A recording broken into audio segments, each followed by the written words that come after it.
Unang gabi ni Aya sa kanyang bagong dorm sa Quezon City. Ang dilim at sobrang tahimik, tanging mga yapak lang niya ang naririnig sa pasilyo.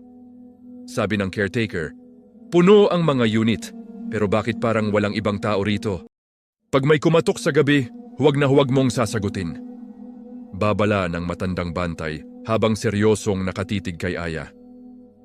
Pagkatapos ay dahan-dahan siyang tumalikod at umakyat sa hagdan hanggang sa lamunin siya ng kadiliman sa itaas na palapag. Naiwang mag-isa si Aya sa baba, mahigpit ang hawak sa kanyang bag habang nanginginig ang mga mata sa kaba. Lalo na kung tatawagin ka sa pangalan, ang huling mga salitang tila nag-eecho sa loob ng kanyang tahimik na silid.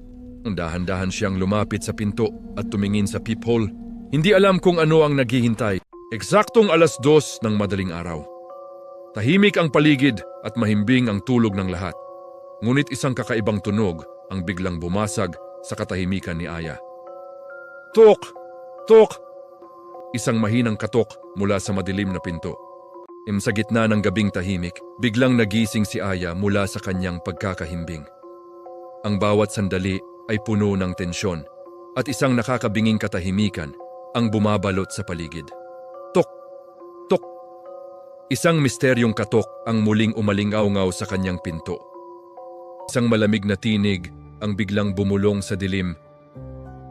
Aya! Nanindig ang kanyang balahibo sa tindi ng kilabot habang nanlalamig ang kanyang buong katawan. Boses yun ng kanyang ina, puno ng panginginig, dahan-dahan siyang lumapit. Bawat hakbang ay tila bumibigat sa takot na nararamdaman. Ma? Bulong niya. Ngunit ang sagot ay isang malamig na pagsamo. Aya, tulungan mo ako.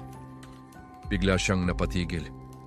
Naalala niya ang babala ng bantay. Nasa malayo ang kanyang ina, hindi iyon ang nanay niya. Biglang nagbago sa isang galit na sigaw. Aya! Aya, buksan mo! Nakikita kita sa loob!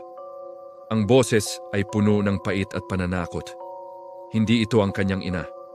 Napagtanto ni Aya na may ibang nilalang na nagtatago sa labas. Dahan-dahan siyang lumapit sa pinto, ang bawat hakbang ay puno ng matinding kaba at pag-aalinlangan.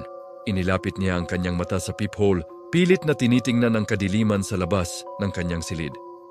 Ngunit isang nanlilisik at dilat na mata ang nakatitig ng diretso pabalik sa kanya. Sa sobrang takot, napaatras siya, habang isang mahinang pagngisi ang umalingaw-ngaw mula sa labas.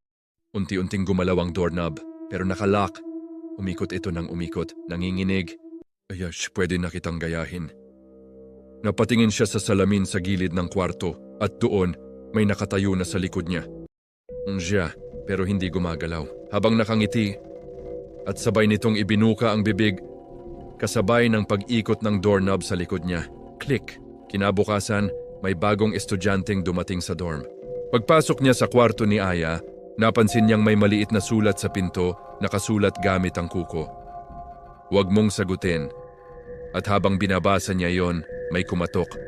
Tok, tok, tok. At saka, bulong ng boses sa likod niya, nakapareho ng sarili niyang tinig. Huli ka na.